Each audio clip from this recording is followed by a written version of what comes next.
राधे राधे। आप सभी को नमस्ते, गुड आफ्टरनून, गुड मॉर्निंग। मैं आप सभी का स्वागत करती हूँ अपने चैनल पे।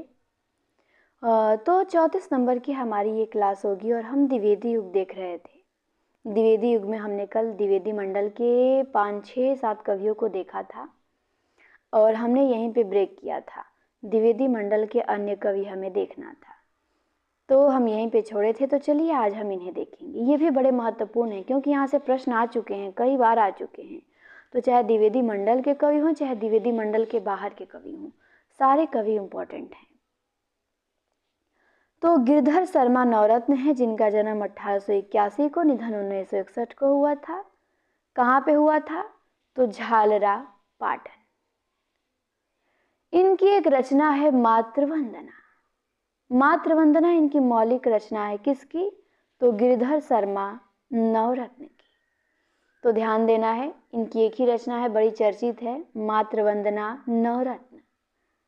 इसके बाद आते हैं लोचन प्रसाद पांडे। इनका जन्म 1886 में होता है, बालापुर, मध्य प्रदेश। इनकी 5 रचनाएं दी गई हैं: प्रवासी, मेवाड़ गाथा, महानदी, पद्य पुष्पांजलि और मृगी दुख मोचन। तो लोचन प्रसाद पांडे की कितनी रचनाएं हैं? 5। प्रवासी, मेवाड़ गाथा, महानदी, पद्य पुष्पांजलि, मृगी दुख मोचन। तो इनकी सभी रचनाओं को आपको ध्यान देना है। आगे देखिए, दिया है कि गिरधर शर्मा ने गोल्ड स्मिथ के हर्मिट का संस्कृत श्लोकों में अनुवाद किया है। तो गिरधर शर्मा ने गोल्ड स्मिथ के हर्मिट का संस्कृत श्लोकों में अनुवाद किया है, ये भी ध्यान देना है। दिया है कि सन 1928 ईस्वी में गिरधर शर्मा ने माघ के शिशुपाल वध के 2 सर्गों का हिंदी माघ नाम से अनुवाद किया है।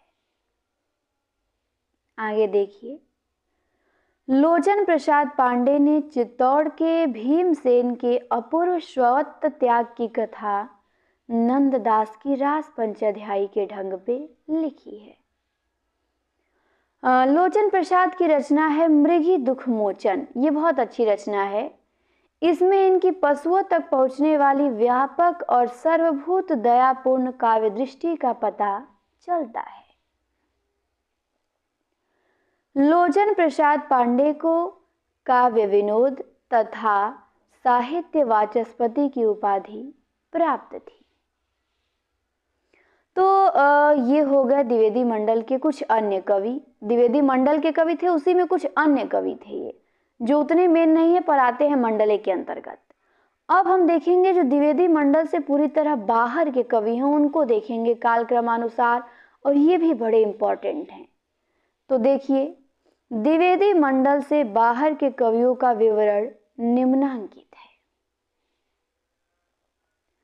नाथूराम शर्मा शंकर है। इनका जन्म 1859 में हुआ था, अलीगढ़ में। इनकी 4 रचनाएं दी गई हैं, चारों को ध्यान देना है। अनुराग रत्न, शंकर सरोज, शंकर सर्वस्व, गर्भरंडा, रहस्य। तो नाथूराम शर्मा शंकर की 4 रचनाएं कौन कौन सी हैं? अनुराग रत्न है, शंकर सरोज है, शंकर सर्वस्व है, गर्भरंडा, रहस्य है। इसके बाद आते हैं बाल मुकुंद गुप्त। इनका जन्म हुआ था 1865 में, रोहतक में हुआ था। इनकी कुछ स्फुट कविता है, बस रचना इनके निबंधी फेमस है, काव्य में ज्यादा ये कुछ किए नहीं हैं गुप्त जी। तो इनका जन्म 1865 में हुआ था, रोहतक में, ध्यान देना है। लाला भगवान दीन है। इनका जन्म 1866 में हुआ था, फतेहपुर। इनकी 4 रचनाएं हैं: वीर छत्राड़ी, वीर बालक, वीर पंचरत्न और नवीन बीन। तो भगवान दीन की 4 रचनाएं हैं: वीर छत्राड़ी, वीर बालक, वीर पंचरत्न और नवीन बीन। तो चारों को ध्यान देना है। इसके बाद राय देवी प्रसाद पूर्ण है। इनका जन्म 1868 में हुआ था, जबलपुर में। इनकी रचना है धाराधर दावन 1902 में, स्वदेशी कुंडल 1910 में, तो धराधर धावन ध्यान देना है, स्वदेशी कुंडल ध्यान देना है, और उसके बाद मृत्युंजय है, राम रावण विरोध है, बसंत वियोग है, पूर्ण संग्रह है। तो ये राय देवी प्रसाद पूर्ण की रचनाएं हैं। कौन कौन सी? धराधर धावन, स्वदेशी कुंडल, मृत्युंजय, राम रावण विरोध, बसंत वियोग।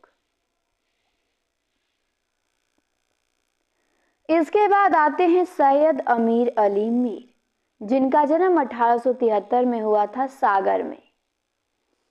तो इनकी भी दो रचना है, दोनों इंपॉर्टेंट है, इनकी प्रश्न आ चुका है। उलाहना पंचक मिलान करने को आया था, तो उलाहना पंचक सैयद अमीर अली मीर की रचना है और अन्योक्ति शतक भी है। तो उलाहना पंचक, अन्योक्ति शतक, दो रचनाएं किसकी हैं? सैयद अमीर अली मीर की हैं। अब आते हैं कामता प्रसाद गुरु, इनका जन्म 1875 में हुआ था सागर में। इनके कुछ रचनाएं हैं, जैसे भौमासुर वध है, विनय पचासा है, पद्य पुष्पावली है, शिवाजी और दासी रानी। तो कामता प्रसाद गुरु की 5 रचनाएं ध्यान देना है। भौमासुर वध, विनय पचासा, पद्य पुष्पावली, शिवाजी और दासी रानी।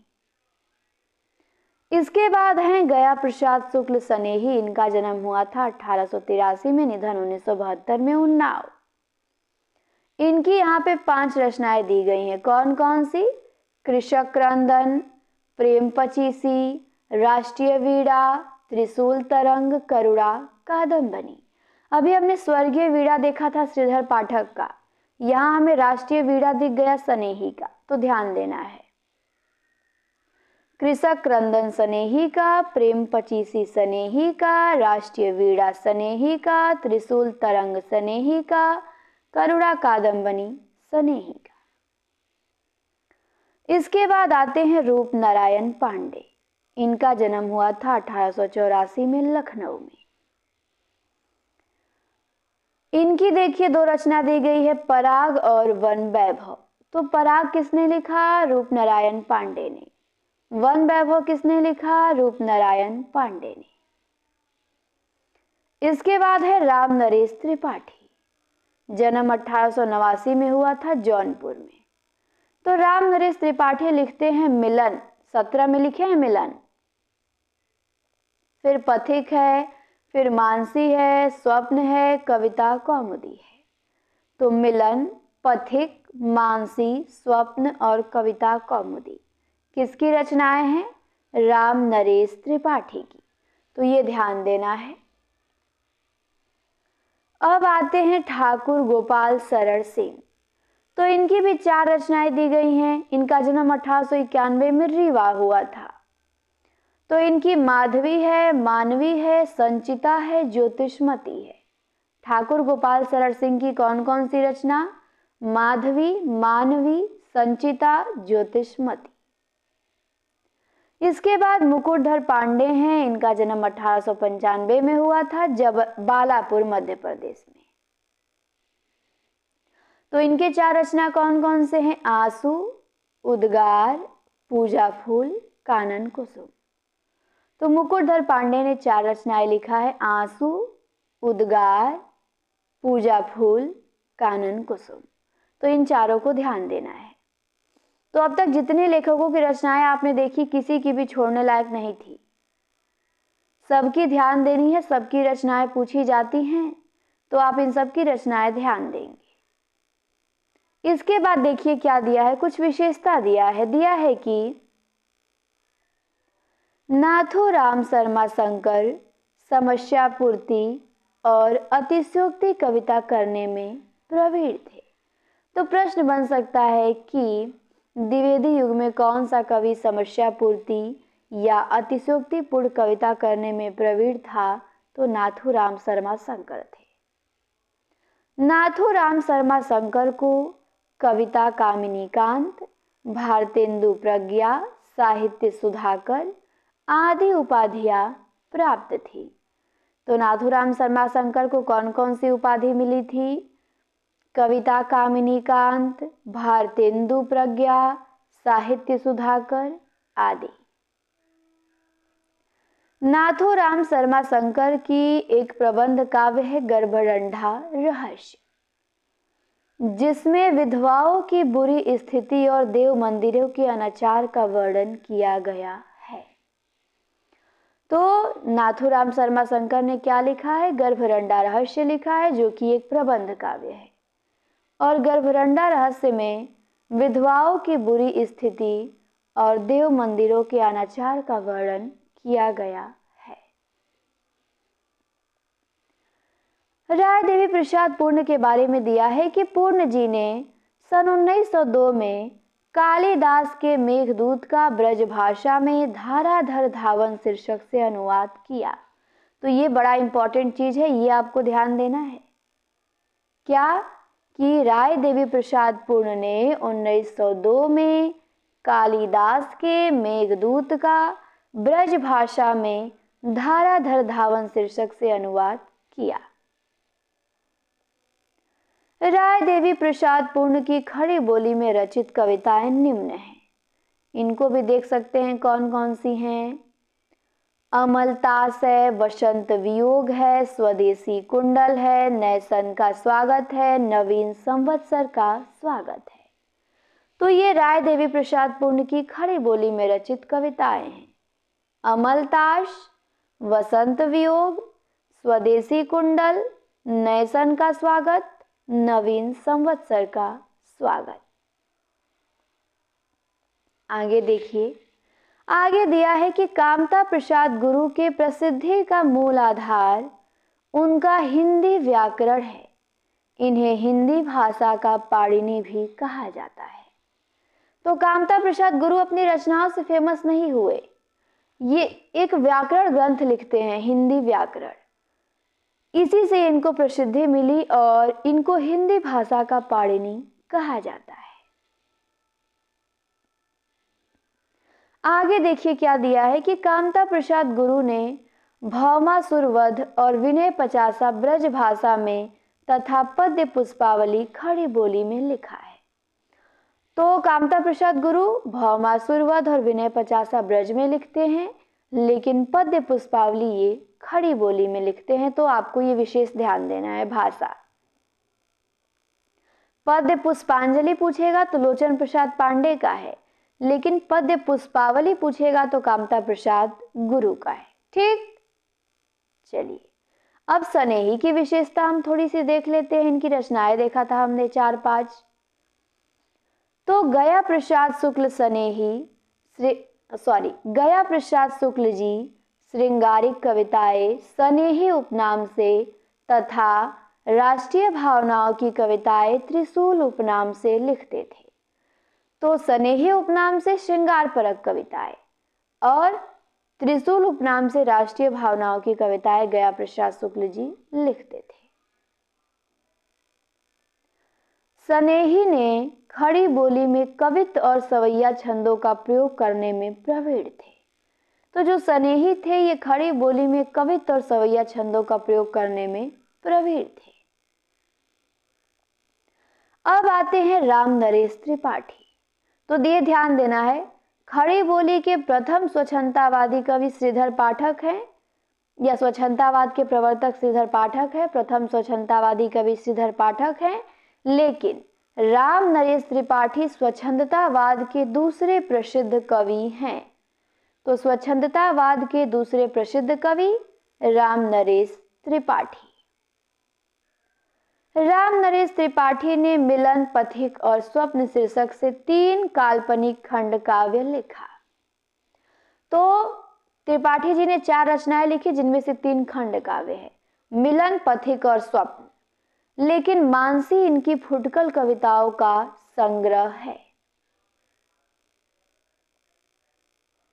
राम नरेश त्रिपाठी ने कविता कौमुदी शीर्षक से 8 भागों में ग्राम गीतों, उर्दू, बांग्ला एवं संस्कृत की कविताओं का संकलन एवं संपादन किया है। तो कविता कौमुदी का इन्होंने 8 भागों में संकलन एवं संपादन किया है। किसने? राम नरेश त्रिपाठी ने। अब है मुकुटधर पांडे। मुकुटधर पांडे को शुक्ल जी ने छायावाद का प्रवर्तक स्वीकार किया है, पर सर्वमान्य नहीं है। शुक्ल जी के अनुसार छायावाद के प्रवर्तक मुकुटधर पांडे हैं, लेकिन सर्वमान्य देखेंगे तो आपके प्रसाद ही हैं। मुकुटधर पांडे और लोचन प्रसाद पांडे के अनुज थे। ये जो मुकुटधर पांडे हैं, ये लोचन प्रसाद पांडे के छोटे भाई थे और इन दोनों को पांडे बंधु भी कहा जाता है। फिर दिया है द्विवेदी युग की विशेषता कि मैथिली शरण गुप्त और मुकुटधर पांडे ये द्विवेदी युग के प्रसिद्ध गीतकार माने जाते हैं। तो द्विवेदी युग के प्रसिद्ध प्रगीतकार कौन हैं? मैथिली शरण गुप्त और मुकुटधर पांडे हैं। तो ये ध्यान देना है, द्विवेदी युग में दो प्रगीतकार हुए, गुप्त जी और मुकुटधर पांडे जी। अब देखिए आगे दिया है द्विवेदी काल ब्रजभाषा काव्य कालक्रमानुसार। तो द्विवेदी युग में जो ब्रजभाषा काव्य था ना, ब्रजभाषा काव्य में दो कवि आते हैं, रत्नाकर कविरत्न, तो इनको भी आपको देखना होगा। पहले तो हम द्विवेदी मंडल के कवि देखे, फिर द्विवेदी मंडल के अन्य कवि देखे, फिर द्विवेदी मंडल के बाहर के कवि देखे। अब द्विवेदी युग में जो ब्रजभाषा काव्य चल रहा था उसमें भी दो कवि आते हैं, उनको हम देखेंगे। तो सबसे पहले तो हमारे रत्नाकर हैं। जगन्नाथ दास रत्नाकर का संक्षिप्त जीवन वृत्त निम्न है। इनका मूल नाम था जगन्नाथ दास। जन्म 1866 में, निधन 1932 में। पिता पुरुषोत्तम दास थे और गुरु नवनीत लाल चतुर्वेदी थे। इनका उपनाम था रत्नाकर। रत्नाकर उर्दू में जकी उपनाम से कविता करते थे। उर्दू में जकी उपनाम से कविता रत्नाकर करते थे। रत्नाकर की प्रमुख काव्य कृतियां निम्नांकित हैं, जैसे गंगावतरण है 1927 में, उद्धव शतक है 1929 में, हरिश्चंद्र है, हिंडोला है, श्रृंगार लहरी है, कलकासी है, विराष्टक है। तो ये सभी आपको ध्यान देना है। गंगावतरण, उद्धव शतक, हरिश्चंद्र, हिंडोला, श्रृंगार लहरी, कलकासी, विराष्टक। आगे देखिए, रत्नाकर ने अंग्रेजी विद्वान पोप के एस्से ऑन क्रिटिसिज्म का रोला छंद में समालोचना दर्श शीर्षक से अनुवाद किया है। तो ये ध्यान देना है कि रत्नाकर ने समालोचना दर्श शीर्षक से अनुवाद किया है अंग्रेजी विद्वान पोप की रचना एस्से ऑन क्रिटिसिज्म का। अब आते हैं हमारे कविरत्न सत्यनारायण कविरत्न, जिनका जन्म 1880 में हुआ था, जिनको ब्रज कोकिल कहा जाता है। रत्नाकर ब्रज भाषा के प्रहरी थे और कविरत्न को ब्रज कोकिल कहा जाता है। कविरत्न की समस्त रचनाओं का संकलन बनारसी दास चतुर्वेदी ने हृदय तरंग शीर्षक से प्रकाशित कराया। तो हृदय तरंग इनका काव्य संग्रह है कविरत्न का। हृदय तरंग के संपादक कौन थे? तो बनारसी दास चतुर्वेदी थे। ये बहुत अच्छा प्रश्न है, ये आपको ध्यान देना है कि हृदय तरंग कविरत्न की तो रचना है, लेकिन इसके संपादक बनारसी दास चतुर्वेदी हैं। कविरत्न की दो प्रसिद्ध रचनाएं हैं, कविताएं हैं, भ्रमर दूत और प्रेम कली, जो कि हृदय तरंग में ही संकलित है। तो भ्रमर दूत कविरत्न का, प्रेम कली कविरत्न का। कविरत्न ने भवभूति के उत्तर रामचरितम और मालती माधव तथा लॉर्ड मैकाले के अंग्रेजी काव्यखंड होरेशस का ब्रज भाषा में अनुवाद किया था। तो इस युग में सब कवि कुछ अनुदित रचनाएं लिखते थे, किसी की रचनाओं का ब्रज भाषा में खड़ी बोली में अनुवाद किया करते थे। तो वैसे ही कविरत्न ने भी किया था। तो अब हमारा द्विवेदी काल में जो ब्रज भाषा काव्य है वो भी समाप्त होता है। अब क्या देखना है आपको?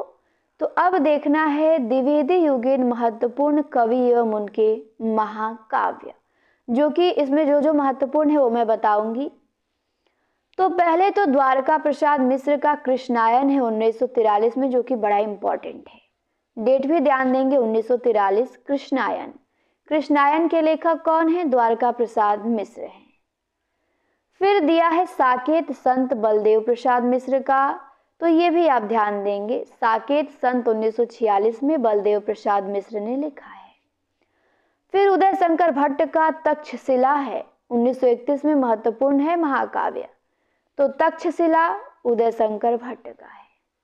फिर नल नरेश लिखा है प्रताप नारायण पुरोहित ने, जो कि इंपॉर्टेंट नहीं है। इसके बाद आते हैं गुरु भक्त सिंह। इनके भी 2 महाकाव्य हैं, एक नूरजहां और दूसरा विक्रमादित्य है। तो ध्यान देंगे, नूरजहां प्रबंध काव्य किसका है? गुरु भक्त सिंह का है, और विक्रमादित्य भी है। तो नूरजहां इंपॉर्टेंट है, ये आपको ध्यान देना है। नूरजहां गुरु भक्त सिंह। अनूप शर्मा का सिद्धार्थ है, सवारणी है, वर्धमान है, जो कि नहीं पूछेगा। हाँ, श्याम नारायण पांडे का हल्दी घाटी और जौहर, ये महत्वपूर्ण है, ये आपको ध्यान देना है कि हल्दी घाटी किसका है? श्याम नारायण पांडे का। जौहर किसका है? श्याम नारायण पांडे का। फिर आर्यावर्त है मोहनलाल महतो का। तो आर्यावर्त मोहनलाल महतो का ध्यान देंगे। हरदयालु सिंह इंपॉर्टेंट नहीं है उतने, इनका नहीं पूछा जाएगा। तो आपको श्याम नारायण पांडे का ध्यान देना है, आर्यावर्त ध्यान देना है मोहनलाल महतो का, नूरजहां ध्यान देना है गुरु भक्त सिंह का, तक्षशिला ध्यान देना है, साकेत संत ध्यान देना है, और कृष्णायन सबसे महत्वपूर्ण है 1943 में द्वारका प्रसाद मिश्र का। तो ये द्विवेदी युग के आपके प्रमुख महाकाव्य यहाँ पे दिया था। अब आती हैं द्विवेदी युग की प्रमुख पंक्तियां, और पंक्तियां देखेंगे, इसके बाद हमारा द्विवेदी युग समाप्त हो जाएगा। हम आ जाएंगे छायावाद पे। तो पंक्ति चलिए कुछ लोगों की देख लेते हैं, जो बचेगा वो कल देखेंगे। इस प्रकार 3 क्लास में ही हम लोग द्विवेदी युग अपना समाप्त कर लेंगे। तो सबसे पहले श्रीधर पाठक हैं। इनकी पहली पंक्ति क्या है? निज भाषा बोलहूँ लिखहूँ पढ़हूँ गुनहूँ सब लोग, करहूँ सकल विषयन विषय निज भाषा उपयोग। तो निज भाषा बोलहूँ लिखहूँ पढ़हूँ गुनहूँ सब लोग किसकी पंक्ति है? श्रीधर पाठक की। फिर है वंदनीय वह देश जहाँ के देसी निज अभिमानी हो, बंधवता में बधे परस्पर परता के अज्ञानी हो। फिर है इनकी पंक्ति तीसरी, जगत है सच्चा तनिक न कच्चा समझो बच्चा इसका भेद। श्रीधर पाठक लिखे हैं। फिर चौथी पंक्ति है इनकी कि प्रकृति यहाँ एकांत बैठी निज रूप संवारती, पल पल पलटती भेष क्षणिक छवि छिन छिन धारती।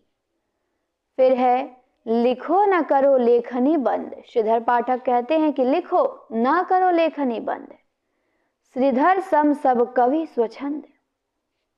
फिर है नाना कृपान निज पानी लिए, वपु नील वसन परिधान किए, गंभीर घोर अभिमान ये छकी परिजात मधुपान किए। फिर है विजन वन प्रांत था प्रकृति मुख शांत था, अटन का समय था रजनी का उदय था। फिर है कहीं पे स्वर्ग कोई बाला समंजू वीणा बजा रही है, सुरों के संगीत की सी कैसी सुरीली गुंजार आ रही है। फिर है 9 नंबर में कि इस भारत में वन पावन तू ही तपस्वियों का तप आश्रम था, जगत तत्व की खोज में लगन जहां ऋषियों ने अभग्न किया श्रम था। तो श्रीधर पाठक की 9 पंक्तियां दी गई हैं। इनमें से जो जो इंपॉर्टेंट है मैं ट्रिक लगाऊंगी। पहली तो निज भाषा बोलहूँ लिखहूँ पढ़हूँ लोग इंपॉर्टेंट है। वंदनीय वह देश जहाँ के देसी निज अभिमानी हो, श्रीधर का ध्यान देना है। जगत है सच्चा तनिक ना कच्चा ध्यान देना है। प्रकृति यहाँ एकांत बैठी निज रूप संवारती ध्यान देना है। लिखो न करो लेखनी बंद ध्यान देना है।